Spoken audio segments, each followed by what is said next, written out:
I'm Al McFarlane. Welcome to Conversations with Al McFarlane. Fridays, we do what we're calling the Healing Circle, and we do that in paying homage to the leadership, the work, the vision of Dr. Breveda Garrett Akinsanya. She's with me today. She and I, in fact, I am working with her and her team at the African American Child Wellness Institute to examine the question of crisis counseling for our community as it's affected by the COVID-19 pandemic.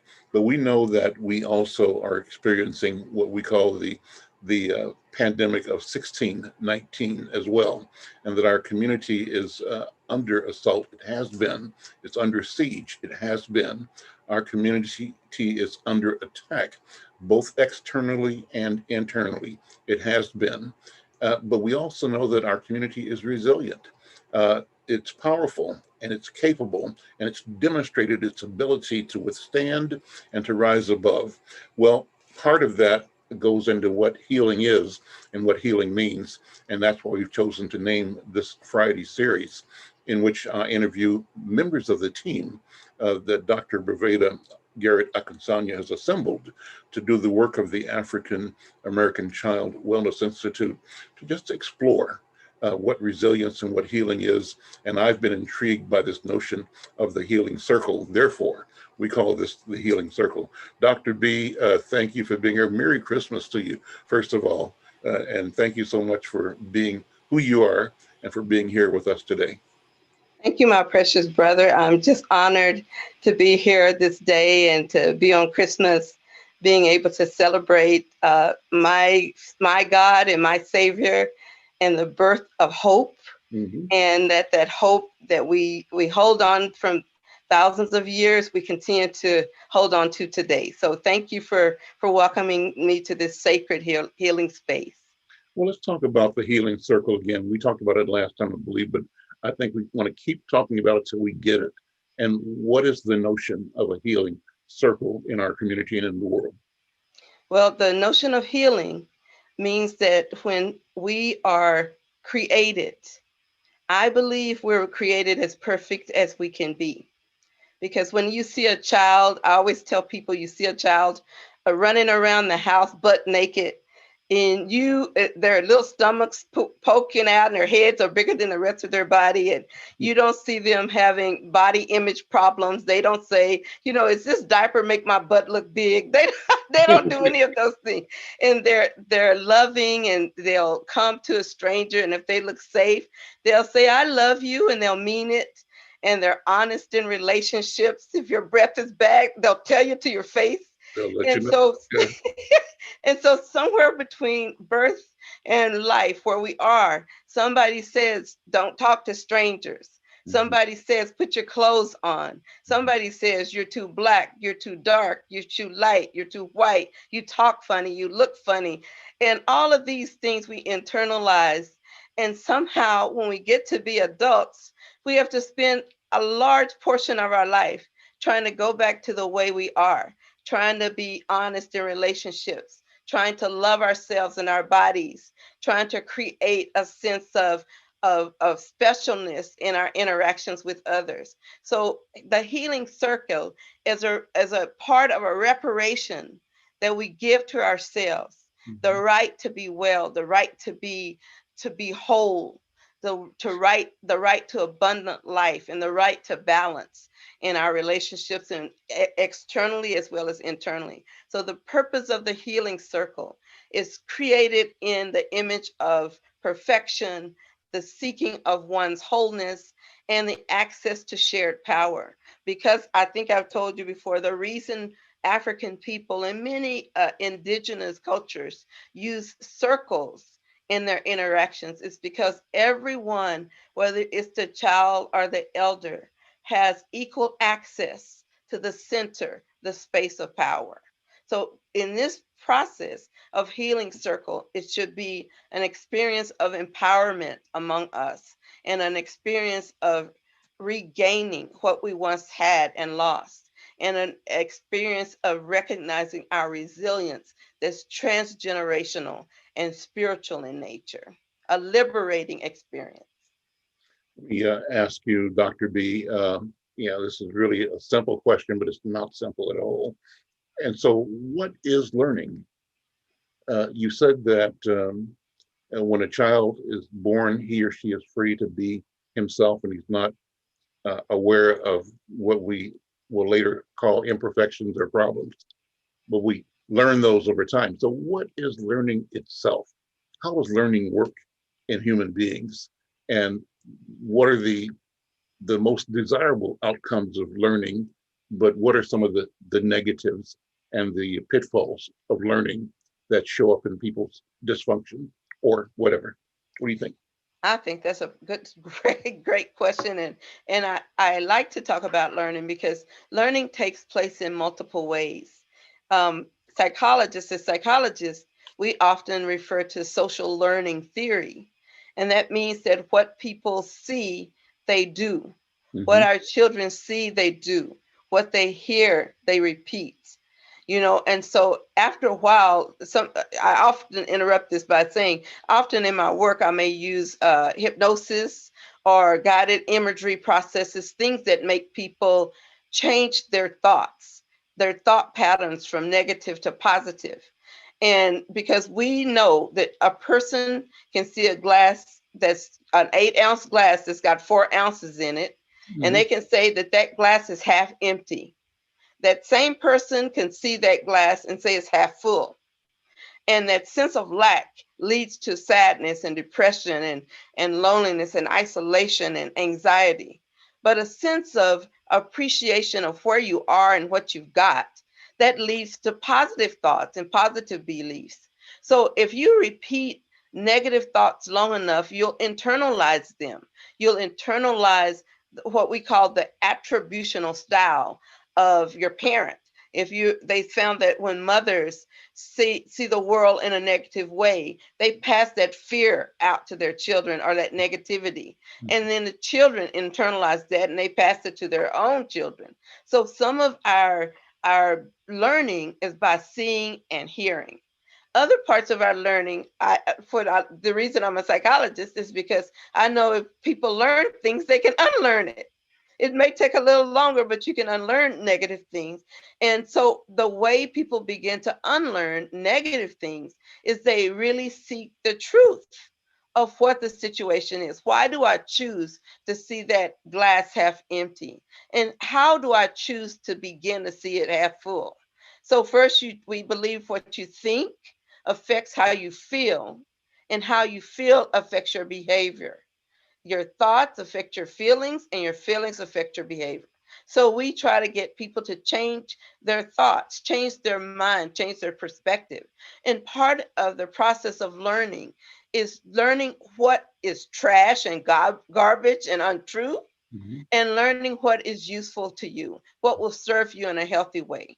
So learning is learning how to discard the unimportant and to hold on to things that are of value, that serve your higher good.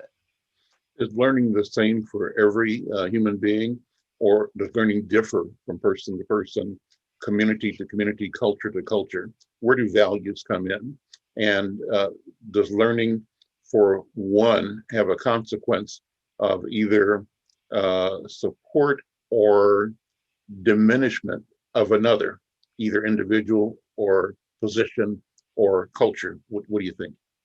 I think that culture in itself has multiple dimensions. And years ago, several anthropologists wrote books about how culture is formed. And it's formed by multiple things, by a set of rules that occur in that group. And those rules, the idea of culture is that the concept of culture is that it is a shared learned behavior that is passed down from one generation to the next for the purposes of adjustment, adaptation, and growth. So culture is passed on to help us adapt, to help us grow. And some of the tenets of culture involve, what we eat, how we show respect, So in some cultures, respect is shown by looking people in their eyes. Some is shown by not looking people in their eyes. Mhm. Some cultures, you show respect by shaking a person's hand. Some cultures, you don't touch them and you bow. Mhm. So all of these cultural constructs are really d- defined over a course of time. And Mhm. over that course of time, those beliefs, those practices have served those people, whoever it is, their survival. Mhm. The problem happens is when you bring old cultural values, old cultural behaviors to a modern situation and the context has changed. And so you no longer are being served by cultural beliefs. I'm going to talk about my brothers and sisters of dominant culture, white folks in our Mhm. society. Part of their culture of survival has been to internalize a belief of white supremacy, that everything that they have, everything about them, everything they do is right. And so other people in that determination of survival have been seen by them as less than. If you're not white, you're not right. We know that old saying, if you're black, get back. If you're Mhm. brown, stick around. And Mhm. if you're white, you're all right. So Mhm. that little belief has been culturally transmitted through multiple behaviors and many, many, um, I would say, lessons, innuendos, constructs, language, practices. It's been reinforced. So what happens is if your survival depends on having a majority of people telling you you're better than others, and suddenly you begin to have a President Obama who doesn't look like you, may not even aspire to hold all of the values you have. That person may say everyone's good, everybody's equal, you're not better than anyone. And if you're used to being superior, that's going to be something that creates fear for you. So cultures maintain the need to survive and whatever they have developed over the course of time. So that's how we believe hate develops. It's through cultural learnings that resist acceptance and inclusion of others. How do we navigate and understand the value and the purpose of, you use the term, uh, people have positive feelings and they have negative feelings. And at a very superficial level, you could say, oh, I don't want to have negative feelings because it means something bad to me or for me or about me. But we know that positivity and negativity exist, Yeah. period. And because they exist, they must have functions that need to be looked at, Yep. analyzed, understood, and engaged. And the conversation we were having talked about how to avoid being victimized by negative thought. What is the power of negative, and how do we handle negative energy, negative thought in a proper way? Does that make sense of the That's question? a very good question, and it's brilliant because to me, this is leading to what I love to do. The African have this word busara, and it's about practical wisdom, learning in ways that you can use it. So that construct of busara is actually what you're asking me. How can we help people translate that negative thought, those negative beliefs into something different? How do they get there? And so one of the first things is you have to first um, establish a way to be self-reflective and catch yourself thinking. You actually have to catch yourself thinking and kind of monitor your own thoughts. Some people have difficulty catching themselves thinking. So I like to get them to maybe take a tape recorder around, and or now we got the phones, you can put them on record and just have a conversation, regular conversation with their family. And as they're talking, they're going to see with their family or friends that they say things or believe things that are negative that they have internalized and they weren't aware of it. And often, if they have people in their lives who are helping them move from that place of pain to a place of power, that person can even also be an external, I guess, witness to your negativity. And we see this in our spouses. They often will correct us, our parents will correct us, and sometimes even our children, our babies will correct us when we catch ourselves being incongruent with our true selves. So the first thing is self-awareness. The second piece we do in psychology, we ask people to learn how to do thought stopping. Soon as you catch yourself having a negative thought, sometimes I'll tell my clients to get a rubber band, and if you have that negative thought, just to pop yourself. Mm. Is and not to be self-abusive, but pop yourself. Like, you remember when you're little and you're doing something wrong and your mama might do that, say Yep. stop it. Yep. That's what that purpose of that is. And so people learn to do that. Other things people do is, I believe the wisdom of my great grandma Alice. I talk about her a lot, but she only had a second grade education, but I swear she was the smartest person I ever knew. And my grandma Alice, whenever you say something real negative, she would say, I rebuke it. I rebuke it. That's right. From that hole in the church, I rebuke it. So that in itself, in essence, is exactly what we scientists have learned to describe as thought stopping behavior. But when you have that internal language and an external witness that rebukes it, you learn not to go down that direction. And you learn to kind of check yourself and reframe it to be positive. Like if you lost a job, or you're worried about your housing, like right now in this era of COVID, one of the things that you can do is say, I do have the capacity to ask for help. And I have the capacity to keep asking, keep looking until I find a way. And that people in my lives, the God who brought me, intend for me to have a prosperous and healthy life. I will do my part, and I will do like this, and I know it will happen. My faith will help me make it through. So thinking positively will give you the energy that one would need to change. Thinking positively and having a sense of agency or power about yourself will give you the energy to try to change. And having social support, whether you have to identify a new family, like my husband and I came here from Texas, not knowing but one person, but now I've adopted you, your daughter, your Yeah, wife. that's great. So, you adopt your new family and you surround yourself with people who love you and who will be that mirror for you and who will encourage you. So those are some of the things that people can do to move a thought to action, to learn in a way that's usable, to have busara. I'm Al McFarlane. This is Conversations with Al McFarlane on Fridays.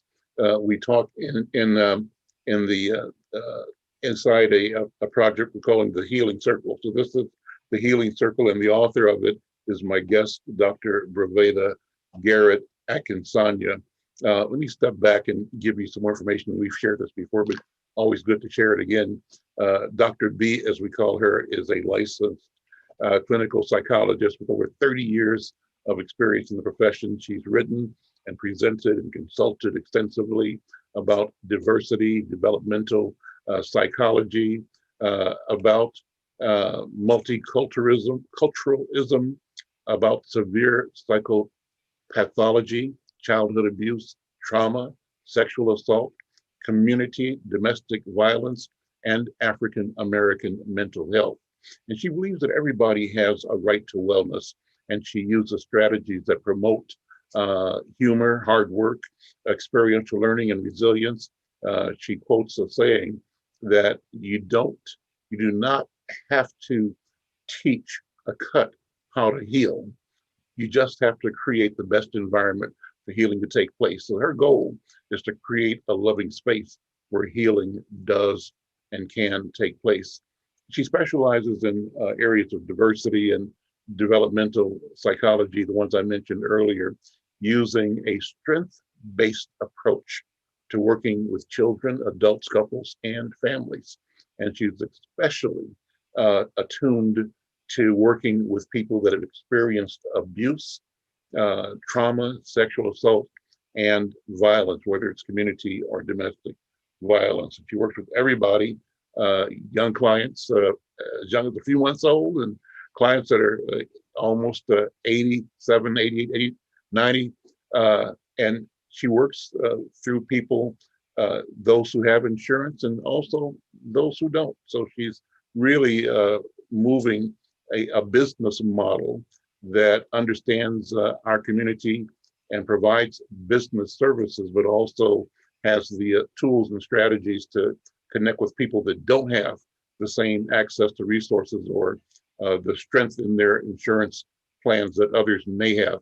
I have to tell you, and I say this as both a customer, but also as an advocate of counseling, that I am one of her clients at Braken's Psychological Services. And I'm proud to be able to tell people that I work with in my circle that I have a therapist.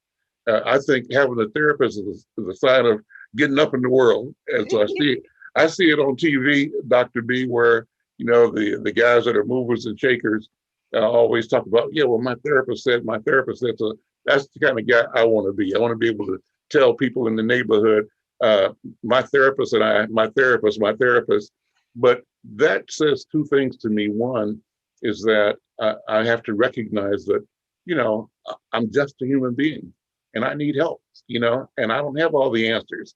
And if I can find a way to share my thoughts and my fears and my aspirations and not be laughed at, my desires and not be considered, an egomaniac or megalomania, if I can share whatever it is that's either motivating or stopping me from doing things, but learn the tools, to stay steady, I'm going to be better for it.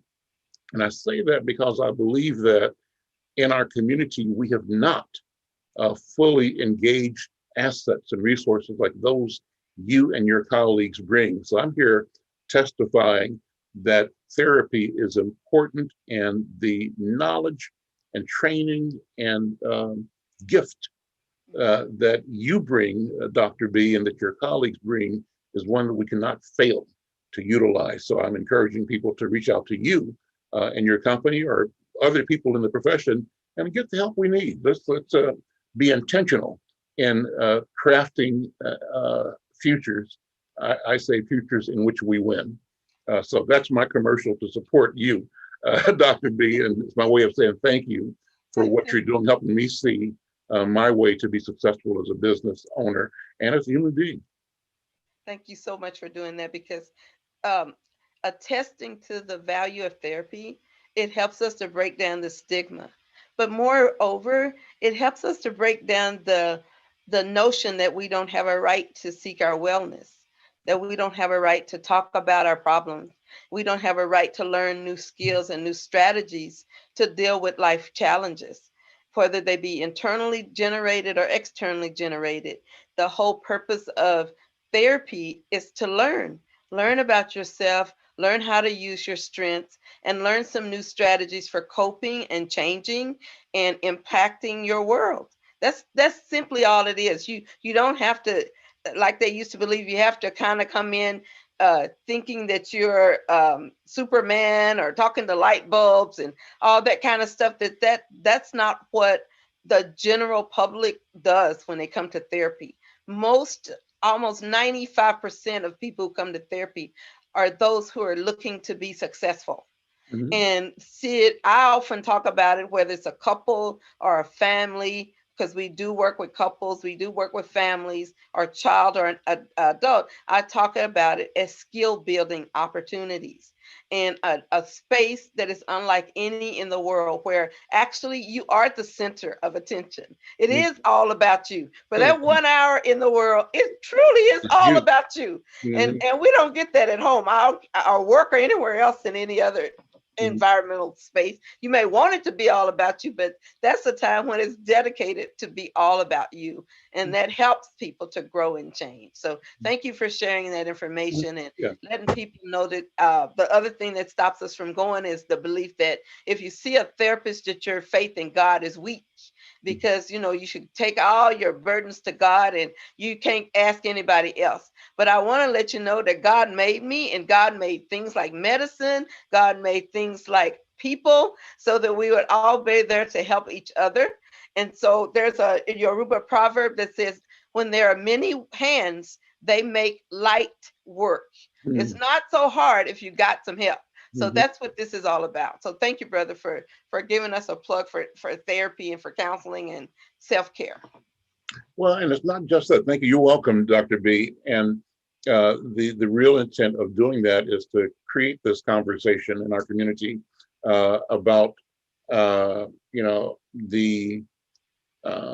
stigma around mental health that really is dangerous to us, and it's even more dangerous to us as we are moving through the COVID-19 pandemic, because we're hearing stories like people saying, "Oh, you know what? If you get the shot, they're going to inject some live microbes into you that will allow you to be tracked, and they'll know where you're going, right?" So the easy answer there is that if you got a phone, they tracking you already. So why are you worried about it? Number one, but I doubt that that is true. That's the real answer. But we have to figure out how our people get to where we trust our ability to understand data, research, science, probabilities, and therefore move with confidence in everything we do, aware of the options that we have, and that we have options. What do you think? I think that you're right, because if we don't empower ourselves to make different choices, we will always lose out. We will always lose out. And I think the only way that Black folks would say that they would be able to comfortably take the COVID vaccine is if they said to the Black community, everybody in America can have it except Black folks. Then all of us would, how we are. Then Yep, we'd be yep. mad, be fighting so we can get our shots. True. Yeah, you're right. You're right. Yeah, it's like that's psychology, isn't it? It is. If they said that, everybody be trying to do it. And at the same time, when we think about how we use our power, Mhm. how in our African based mentalities, our power is actually a construct of shared power, Mhm. because we are what they call collectivist people. Mhm. We are communal. We hang out with each other. That's why I think COVID is so hard, for example, for us right now, is that we don't know how to be alone. And for us, it's not really healthy to stay alone. Now, Mhm. you should have enough balance in your life that you can be alone and like the person you're with, which is you. And at the same time, you have to understand that I exist within the context of a larger group.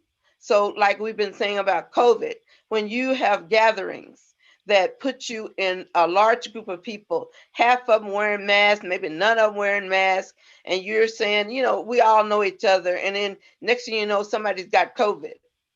So realizing that because we are communal, we have to say I am because we are. And I exist in a way that I protect myself and my community. The same thing happens with mental health access. Is if you seek mental health access, you're going to be less likely to be cussing out your partner and your friends and your children. Mhm. You're better, more likely, you'll be better equipped to make decisions that impact you emotionally. You show more emotional intelligence. And if you have a space to put your burdens and to learn to reconstruct them in a way that serves you, you'll have a happier internal environment. In other words, you'll be happier inside. You'll have a better sense that I deserve to be happy and well. So when we talk about this, I think the main thing for us as Black folks is to understand, like right now, wearing a mask, they say, is the biggest things you can do. And we have a little saying that COVID can kill you, but wearing a mask will not. That's right. Hashtag, it won't kill you to wear a mask. That's right.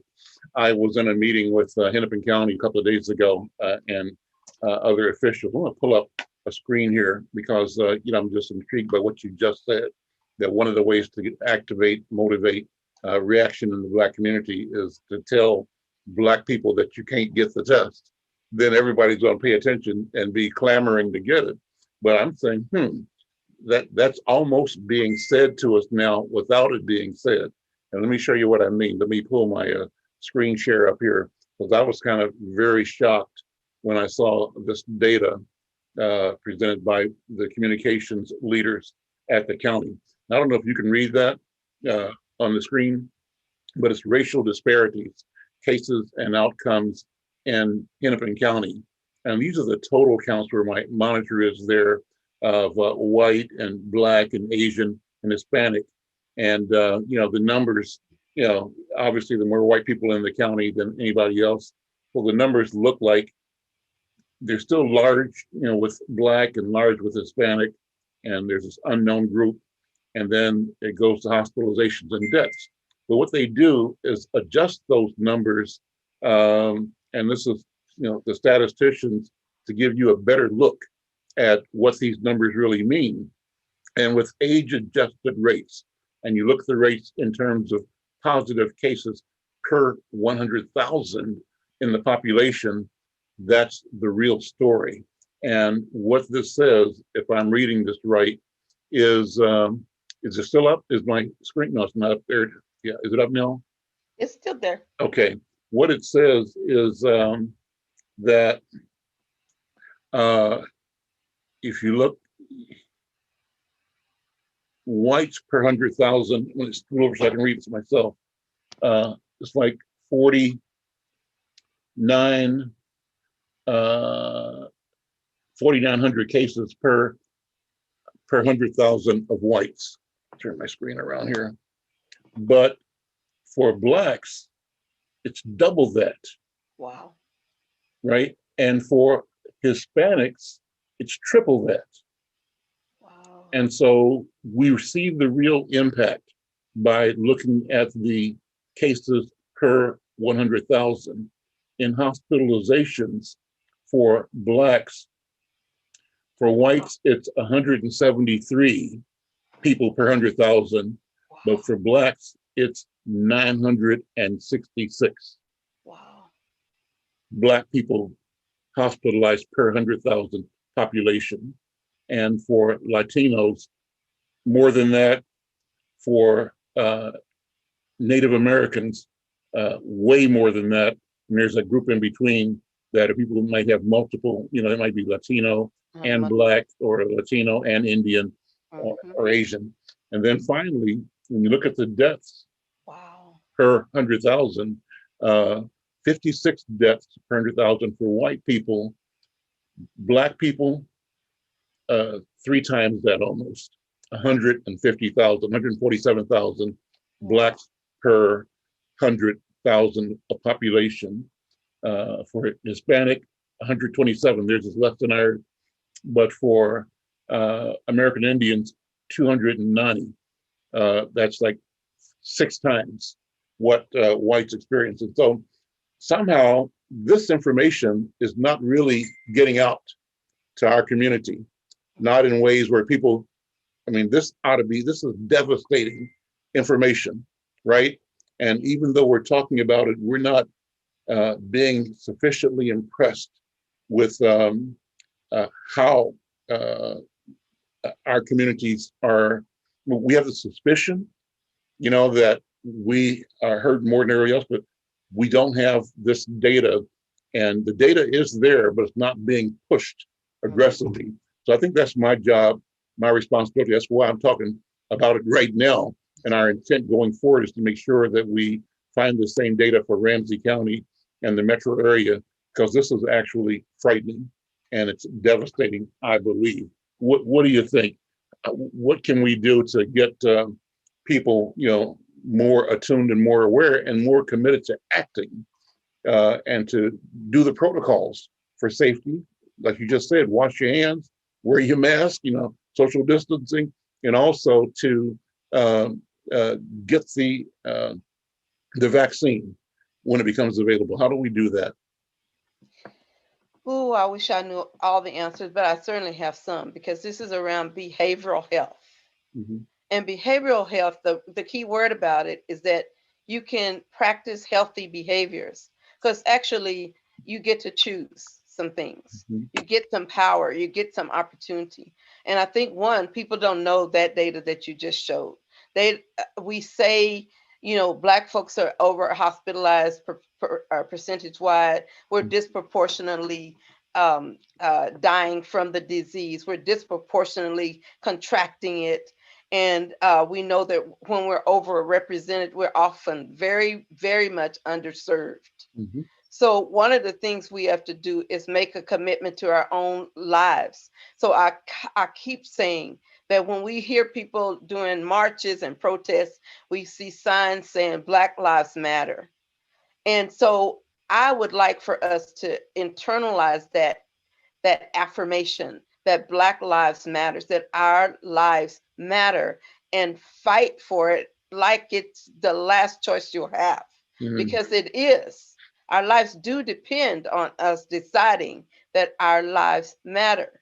And one of the impacts of trauma and historical trauma is that people, especially Black folks who were shadowed and shackled and enslaved for centuries, part of that has affected even our DNA, our internal workings. But another part has been our social learning. And some of that has meant that we've internalized a sense of helplessness. Mhm. There was a research by this man named Dr. Seligman, and a lot of people who go to school and take Psychology 101 have learned about it. But he created this construct called learned helplessness, where a dog was being shocked every 20 seconds. And as the dog was shocked, he would push a lever and jump to the other side of the box where he could escape the lever by having a door come up, and then he goes through it. And on the other side, there would be a reward. So Dr. Seligman was doing this study, had the dog jump back and forth, back and forth. And as he did it, one day he just said, I'm eating lunch, let me go grab a Coke. Well, while he was gone, the door got stuck. And then the shock kept coming, and the dog kept hitting the lever, but the door wouldn't open. So when Dr. Seligman came back to the lab, he found that the door wasn't open. He put WD 20 or whatever 40 on it, had Right. the door working, and then he started resuming the trials, and the dog didn't move when he got shocked. He said, okay, the dog does not know the door works now. So he raised the door Mhm. so and resumed the trial so the dog would say, okay, it works, I can escape. Do you know that dog still sat there taking that shock Mhm. every 20 seconds? Mhm. And the dog had learned to be helpless. He had learned no matter what he did, he couldn't escape the pain of his situation. Mhm. Some of us have learned that. And some of us don't try anymore. We've given up on trying to live, trying to make our lives matter. But Mhm. shows like this and opportunities like this great sacred space I have to say to my people, you matter. And Mhm. it's no joke. If your Black life matter, if your child's Black life matter, if your mother's, your sisters, your brothers, your cousin, your pastor, your favorite athlete, if their lives matter, so does yours. Mhm. Your life matters. And you have to fight to keep it. And sometimes we say by any means necessary, that means you might have to fight your biggest adversary, which is yourself. Yep. Mhm. That's what we have to do. Our lives matter. So if we understand that, we will make sure that we practice those safety measures that you just Mhm. mentioned. We'll practice them because we're not just doing it for ourselves. We don't want our babies to not have an aunt, an uncle, a father, or a mother. We don't want our sisters and brothers to have to come grieve us because we already see the system isn't taking care of us. We're already disproportionately behind because we already have health disparities and health challenges before COVID came around. All it did is cut up the volume on what we don't have. But Right. I'm telling you, if we listen to our inner beliefs, our inner child, that part of us that is closer to our creator, that part of us that gives us that innocence and that faith, if we listen, it will say to us, you must live. Every breath will be an affirmation of your creator saying, you must live. Mhm. And you have that choice. It's amazing. Well, Dr. B, you always go there. Thank you so much for Telling bringing you. that. And that's a powerful message for Christmas Day. As a matter of fact, it's a wonderful message for this day. One of the things I want to talk about in the future, I'm going to close out here, but thank you for being here. Where I was going to go with this question of positive and negative, and I'll just put this out there for you to think about. Maybe we can talk about it later on. Once, way back when, at the early part of my career, I had a business partner. He and I were both young radicals, young Turks, as we said it. And I witnessed one time we were went to a party, and one guy came in the party who was a white guy who that kind of had that classic. It was back in the hippie days, wearing tie-dye robes and long hair and a beard. So he had the classic Jesus look, walking around. That's the vibe he kind of had. And the brother, who was my business partner, looked at him, and without a word, these two guys escalated into a conversation that was more than a conversation. It was an experience. And while the white guy looked at the direction of the brother looked, he's on the phone, and said, basically pulled up and said, don't look over here. You can't look at me, because I'll break you. I know what you're trying to do, and that might work on other people in this room, but it don't work on me. And they went back and forth energy-wise, and then when the guy got up, they got nose to nose, and the brother said, I'm the ultimate negative, and I will destroy you. So everybody watching said, what is this? We don't know what's going on here, but it was interesting. So the question is the power of negativity, and this whole notion. This was all role playing too, but it was a different dimension, right? So think about that. And when we come back sometime in a week or so for another level, I'd love to get your thought of how do we use, I mean, the question is there a place for negativity, and how do you use it? And there obviously are lots of archetypal personality traits that make up the 360-degree circle, right? That's right. And all of us probably are imbued with elements of everything, but certain people show up at one point on the spectrum or another, or emphasizing or accessing certain points and other points. And so how does that happen? And what does it mean? And how do we become purposeful in using all of these gifts? Because some of the gifts are frightening, right? I just finished a conversation with a young lady who has a program called Girls Are Powerful.